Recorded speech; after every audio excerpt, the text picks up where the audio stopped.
Everyone, চলে এসেছি আজকে আরো একটা নতুন রেসিপি নিয়ে। আমি অনুস্মিতা।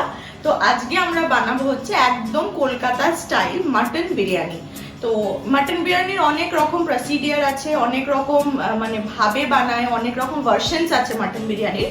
তো আমরা আজকে অথেন্টিক যে মাটন বিরিয়ানিটা আমরা কলকাতায় গেলে পাই, যেটা ডিম থাকবে, আলু থাকবে, ঠিক সেরকমই একটা মাটন বিরিয়ানি আমরা আজকে দেখে নেবো।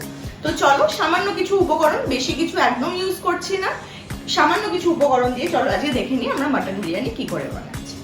প্রথমেই আমি এখানে মাটন নিয়ে নিয়েছি, 300 গ্রামের মতন মাটন রয়েছে এখানে। তারপরে এখানে সেদ্ধ করার ডিম রয়েছে, আমি ছাড়িয়ে নেব। আর এখানে অ্যারাউন্ড যেরকম 300 গ্রাম চাল, সেরকম 300 গ্রাম মাটন ইকুয়াল পোর্শনে নেওয়ার চেষ্টা করবে। চালটা সেদ্ধ করে নিয়ে ভাত করে ঝুড়িতে আমি ঝরিয়ে নিয়েছি। এখানে রয়েছে বড় বড় পিস করে রাখা আলু 1:2, একটার 2 ভাগ। আর এখানে বিরিয়ানি মশলা, যেটা তোমাদের পছন্দ মতন যে কোনো কোম্পানি নিতে পারো। এখানে রয়েছে পেঁয়াজ, এটা প্রথমেই বেরেস্তা করে নেব। এখানে রয়েছে আদা রসুন, এটার পেস্ট করে নেব। আর রয়েছে এখানে নুন, এখানে হচ্ছে শুকনো লঙ্কা গুঁড়ো, এখানে হচ্ছে জিরে গুঁড়ো, ধনে গুঁড়ো, আর এখানে হচ্ছে হাঙ্কার্ড। এটা আমি দইটাকে ছাঁকনিতে ছেঁকে নিয়েছিলাম, তো এটা হাঙ্কার্ড।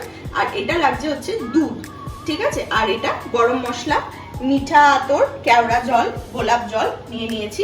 তো এরপর চলো আমরা স্টেপ বাই স্টেপ দেখে নেব যে কি কি করতে হবে আমাদের বিরিয়ানি। দেখতে পাচ্ছ খুবই অল্প ইনগ্রেডিয়েন্টস, একদম অল্প। তো চলো একদম চট জলদি কিভাবে বিরিয়ানি করতে হয় আমরা আজকে দেখে নিচ্ছি। একটা ওয়াক আমি বসিয়ে নিয়েছি। তো এরপরে আমি কি করব, তেল গরম করে নিয়েছি, সাদা তেল। এর মধ্যে পেঁয়াজটা দিয়ে আমি বেরেস্তাটা করে নেব। বেরেস্তাটা সবাই জানো মোটামুটি কিভাবে করতে হয়, একদম লাল লাল করে ভেজে রেখে তুলে নেব। তো বেরেস্তাটা প্রথমেই আমি করে নিচ্ছি, কারণ মাটন ম্যারিনেশনে আমার বেরেস্তাটা কিন্তু লাগবে। আলুটা কিন্তু আমরা সেদ্ধ করে জাস্ট জলে সেদ্ধ করে লাল লাল ভেজে নিতেও পারি, কিন্তু আলুর ভেতর অব্দি কিন্তু সেই ফ্লেভারটা আসে না। তাই জন্য প্রথমে আমি কি করবো, আলুটাকেও মাটনের মতন আগে আমি কিন্তু ম্যারিনেট করব। তাই জন্য প্রথমেই দিয়ে দিলাম বিরিয়ানি মশলা। তারপরে আমি দিয়ে দেবো ওখানে এটার মধ্যে আন্দাজ মতন একটু দেখো নুন দিয়ে দিলাম। তারপরে দিয়ে দেবো হচ্ছে আমি অল্প পরিমাণে লাল লঙ্কার গুঁড়ো, জাস্ট অল্প লাল লঙ্কার গুঁড়ো। তারপরে দিয়ে দিচ্ছি অল্প পরিমাণে জিরের গুঁড়ো, অল্প পরিমাণে ধনের গুঁড়ো। আর দেবো হচ্ছে আমি দই, জাস্ট দেখো হাফ চামচের মতন দই দিলাম। আর দেবো মিঠা জল, কেওড়া আর গোলাপ, এরকম জাস্ট কিছু ড্রপসের মতন দিয়ে দিলাম। আর এটার সাথেও জাস্ট সামান্য দিয়ে দিলাম। এরপরে কি করব, সব একসঙ্গে সুন্দর করে ম্যারিনেট করে নেব। আমি হলুদ ইউজ করছি না, অনেকেই হলুদ ইউজ করতে পারো, আমি ইউজ করছি না। হয়ে গেল। এরপরে কি করব, এটাকে আমি ট্রান্সফার করে দেব কুকারে। এই যে আমাদের কুকার আছে এখানে, কুকারের মধ্যে এই আলু চারটাকে আমি ট্রান্সফার করে দিলাম। এরপর দেখতে পাচ্ছ ম্যারিনেশনে আছে, এই যে লেগে আছে, এটা জল দিয়ে আমি ধুয়ে এর মধ্যে জল দিয়ে জাস্ট 2টো হুইসেল দেবো, যাতে 80% এর মতন এটা কুক হয়ে যায়। দেখো বাটিটা ধুয়ে নিয়েছি, এই বাটি ধোয়া জলটা এর মধ্যে আমি দিয়ে দিলাম। ব্যাস, আমাদের আলুতে জাস্ট 2টো হুইসেল দেব, 80%। এবার কুকার ডিপেন্ড করে, অনেকে কম সেদ্ধ হয়, বেশি সেদ্ধ হয়, তোমরা ভালো বুঝবে।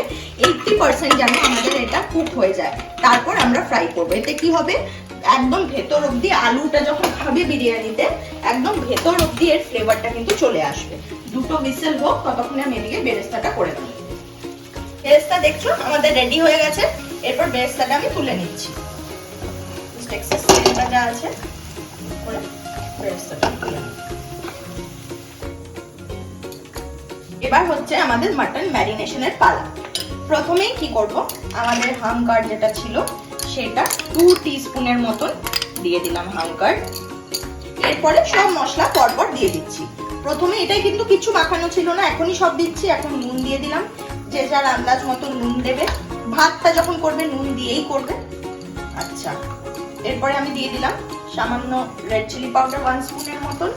তারপর দেব ধনে গুঁড়ো হাফ চামচ, জিরে গুঁড়ো হাফ চামচ, আচ্ছা গরম মশলা গুঁড়ো আবার হাফ চামচ, আর দেব আমাদের বিরিয়ানি মশলা 1 চামচ দিয়ে দিলাম।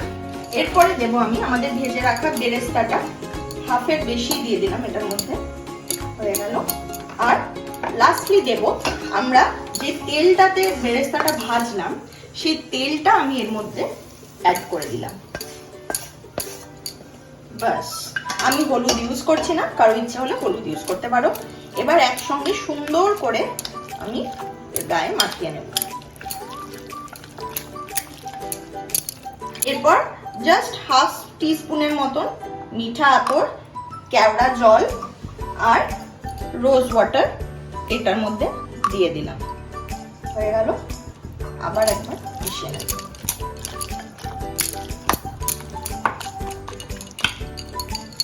দেখো ম্যারিনেশনের পর এরকম একটা কালার আসবে।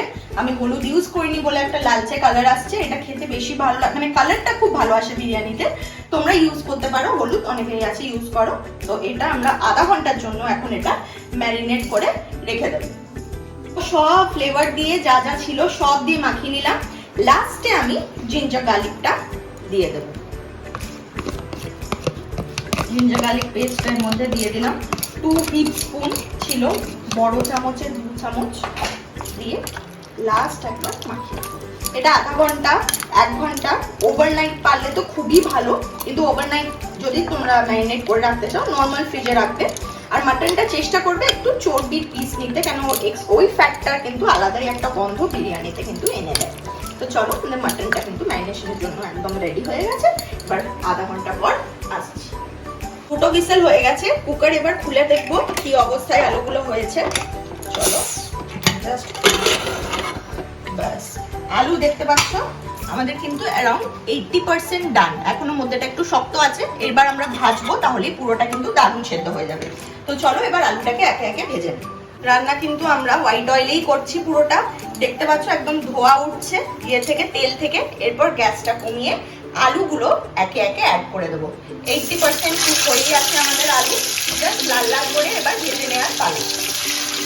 তোমরা নর্মালও সেদ্ধ করে ভাজতে পারো, কোনো অসুবিধা নেই, কিন্তু আমি এইরকম ভাবেই করি। তোমরা একটা করে দেখো। এরপর এপিটোপি সুন্দর করে লাল লাল করে ভেজে এটাকে এখন আপাতত তুলে রাখবো। আলুগুলো এবার সামান্য ভেজে রেখেছি, এবার তুলে নিই।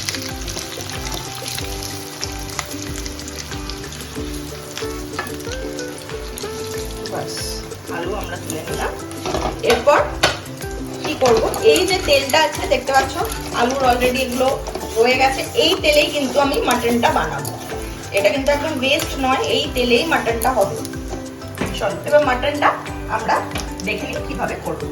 একটু তেল আমি কমিয়ে নিলাম, কেন কি মাটনে অলরেডি তেল দেওয়া ছিল ম্যারিনেশনের সময়। আধা ঘন্টা পর মাটনটাকে বার করে ওই যে আলুর এগুলো কিন্তু রয়ে গেছে, আমি কিন্তু ফেলিনি, ডিসকার্ড করিনি।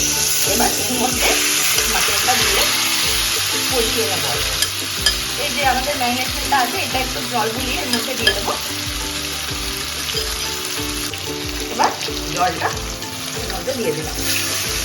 ফ্লেম কিন্তু একদম কমাচ্ছি না, এবার ফ্লেম একদম হাই করে মাংসটা জাস্ট কষিয়ে নেব। মাংস যেহেতু মাটন কুকারে তো অবভিয়াসলি দিতে হবে, নাহলে অনেকটা সময় লেগে যাবে। এতটা সময় কেন দেবো, তাই জন্য মাটনটা এখন লাল লাল করে কষিয়ে নিয়ে আমরা কুকারে জাস্ট সিটি মেরে নেবো 3 থেকে 4টা। মাটন দেখো এরকম কষা হচ্ছে, এখনই কিন্তু দারুণ একটা স্মেল পাচ্ছি, কেন কি মিঠা আতর কেওড়া জল সব দেওয়া, দারুণ গন্ধ, বিরিয়ানি বিরিয়ানি গন্ধ আসছে এমনি। তো এটা একদম যতক্ষণ এই জলটা শুকিয়ে যাচ্ছে ততক্ষণ আমরা এই মাংসটাকে কষিয়ে নেব। তেলটা দেখো একদম ছেড়ে এসছে, মানে you can just have it at this stage also, এটাও দারুণ লাগবে খেতে। আর দেখো এরকম জলটা প্রায় শুকিয়ে এসছে, তেলটা ছেড়ে গেছে, আর সামান্য জাস্ট 2-5 মিনিট হবে, তারপরে আমরা এটা কুকারে ট্রান্সফার করে দেবো। মাটন তেল ছেড়ে দিয়েছে, একদম দেখতে পাচ্ছ কষা কষা হয়ে গেছে। এরপর আমি এটাকে কুকারে দেবো, কিন্তু কুকারে এইটাই দিলে কি হবে, জিনিসটা জ্বলে যাবে মশলাটা। কুকারে দেওয়ার আগে সামান্য জল এর মধ্যে দিয়ে দিচ্ছি, যাতে নিচে না লেগে যায়। বাস জলটা দিলাম, আরেকবার ফুটিয়ে নিয়ে কুকারে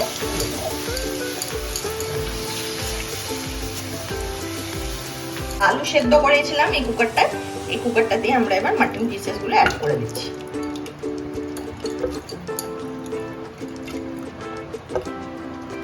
বাস মশলা একটু যেন বেস্ট না যায়, একদম স্ক্রেপ করে করে সাইড গুলোকে দিয়ে দিলাম। এবার এটা মাটন তোমরা জানোই কে কিরকম সিটিতে দাও, আমার এখানে 3টে সিটি লাগবে। 3টে সিটি হলেই আমি কি করব, মাটনটাকে খুলে দেবো। চলো এখন 3টে সিটি আমরা এটা দিয়ে দেবো। মাটন দেখতে পাচ্ছ হয়ে গেছে, কুকার খুলে নিয়েছি আমি, 2 থেকে 3টে সিটি লেগেছে। এরপর আমি কি করব, মাটন গুলোকে আলাদা করে গ্রেভিটা এবার আমি আলাদা করে নেব।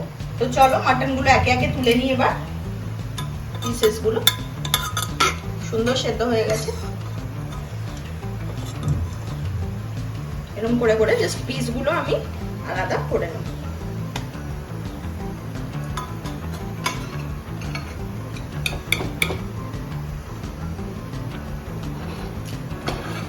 মাটন পিস গুলো দেখো আলাদা করে নিয়েছি, আলু ভাজা হয়ে গেছে, ডিম সেদ্ধ আছে ওখানে রেডি, বেরেস্তা রেডি আছে, ভাত রেডি আছে, জাস্ট এবার রয়েছে আমাদের অ্যাসেম্বলি। এবার কি করব, গ্রেভিটাকে এবার দেখো আমি কি করি।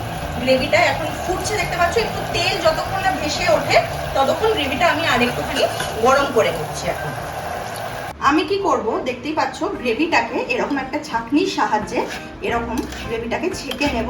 তাতে কি হবে, আমাদের যে মানে আননেসেসারি জিনিসগুলো, যেরকম এই পেঁয়াজটা আননেসেসারি, তারপরে এরকম আদা রসুনের কিছু টুকরো পার্টিকেলস রয়ে গেছে, এগুলো আমরা গ্রেভিতে ইউজ করব না, বা এরকম যে লেয়ারিং এ ইউজ করব না।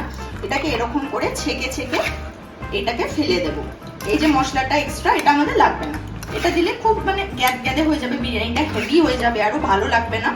এটাকে যদি চাপ বানাও তোমরা চাপে ইউজ করে নেবে এই মশলাটা, আদারওয়াইজ এটাকে তোমরা ফেলেও দিতে পারো। তো এরকম করে পুরো গ্রেভিটা আমরা কি করব, ছেঁকে নেব সুন্দর করে। এরপর ওই দুধের মধ্যে আমি কি করব, রোজ ওয়াটার 1/2 স্পুন আর মিঠা কেওড়া 1/2 স্পুন এই দুধটার মধ্যেই আমি মিক্স করে দিচ্ছি। ঠিক আছে, আচ্ছা এর মধ্যে সব ফ্লেভারগুলো দেয়া রইলো। এরপর আমি কি করব, লেয়ারিংটা করে নিচ্ছি। এবার পালা আমাদের লেয়ারিং এর। আমার কাছে তো দেখছি নি, কড়াইটাই রয়েছে, তো আপাতত কড়াইতেই করছি। প্রথমে দিয়ে দিলাম হচ্ছে ঘি, অল্প ঘিটা মাখিয়ে দিলাম। এরপরে আমি দেব হচ্ছে ভাত একদম ঝরঝরে করে করা আছে, দেখতেই পাচ্ছ সুন্দর ঝরঝরে ভাত। রাইসের একটা লেয়ার দিলাম। এরপরে দেব হচ্ছে আমরা সামান্য একটু বেরেস্তা, অল্প জাস্ট একটু বেরেস্তা। এরপরে দেব হচ্ছে আমরা এই ফ্লেভার করা দুধটা, জাস্ট 2 স্পুন হয়ে গেল। এরপরে আমি দেব হচ্ছে মাটনের কটা পিস দিয়ে দিলাম, বাস মাটন কটা পিস। এবার দেব পাতি লেবু, এটা কিন্তু দিলে টেস্ট টক হয় না, জাস্ট একটা সুন্দর ফ্লেভার আসে এটা দিলে। দিয়ে দিলাম পাতি লেবু।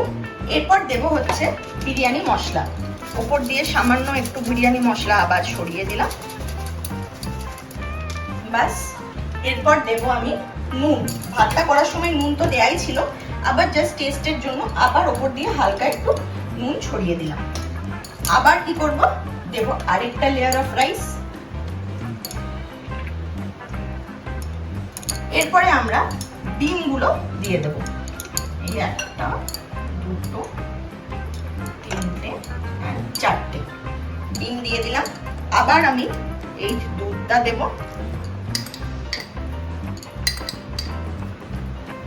দুধটা দেওয়ার পর আমি দেব হচ্ছে এরপরে একটু লেবু, সামান্য একটু নুন, আবার সামান্য একটুখানি বেরেস্তা, আর লাস্ট বিরিয়ানি মশলা।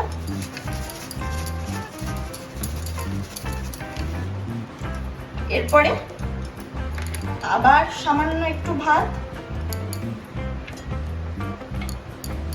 ভাতটা দেওয়ার পর যা যা বেঁচে আছে আমি এবার প্লেস করে দেব মাটন।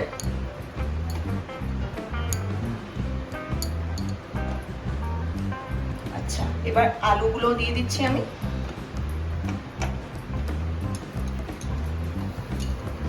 এবার দেব হচ্ছে বেরেস্তা, আবার সামান্য, আবার একটু বিরিয়ানি মশলা, আবার দেব হচ্ছে দুধ,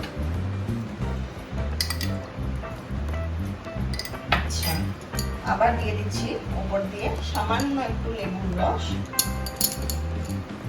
আর সামান্য একটু আবার নুন।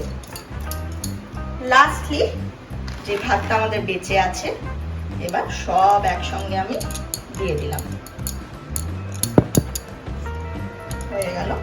যে দুধটুকু বেঁচে ছিল সেই দুধটুকু এবার আমি সাইডে সাইডে দিয়ে দিলাম। বেরেস্তাটা যতটুকু ছিল বাকি বেরেস্তাটাও দিয়ে দেব।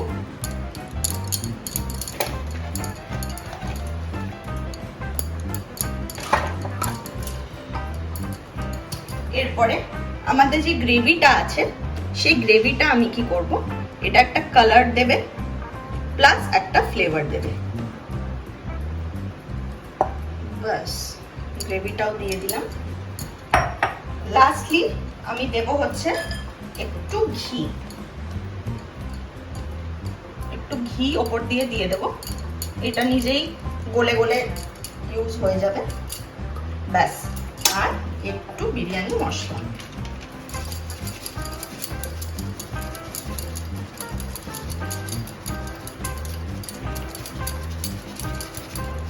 we are done। এরপরে আমি কি করব, একটা তাওয়ার উপর কড়াইটা বসিয়ে সিম করে অ্যারাউন্ড 10 মিনিটস দমে দেব। তারপর তোমাদের খুলে দেখাবো যে কি রকম জিনিসটা হয়েছে।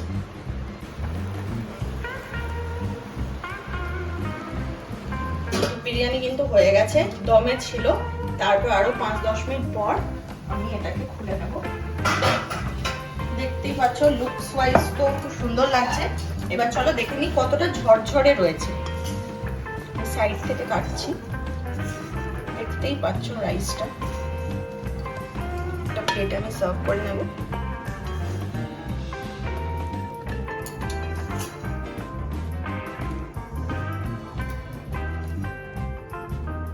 দেখো বিরিয়ানিটা সার্ভ করে নিয়েছি, দেখতেই পাচ্ছ এত মানে যেরকম রেস্টুরেন্টে হয় ঠিক সেরকমই একটা কালার এসছে। আর সফট তো মাটনটা অলরেডি সফট ছিলই, আরো দমে আরো জুসি আর সফট হয়ে গেছে জিনিসটা। তো দেখতেই পাচ্ছ কতটা সুন্দর এবং ঝরঝরে রয়েছে। ভাতটা এখনো একদম নরম হয়ে যায়নি। তো এরকম সুন্দর সুন্দর রেসিপি পেতে কিন্তু চ্যানেলটাকে লাইক, শেয়ার এন্ড সাবস্ক্রাইব করে দিতে হবে। তোমাদের বন্ধুদের মধ্যেও চ্যানেলটাকে কিন্তু শেয়ার করে দিও। রেসিপিটা ভালো লাগলে শেয়ার করো এবং কমেন্ট করো কেমন লাগলো। তো আজকের জন্য এটুকুই থাক। পরের দিন আরো একটা নতুন কিছু ভালো রেসিপি নিয়ে তোমাদের সঙ্গে আবার দেখা হবে। চলো আজকের জন্য এটুকুই।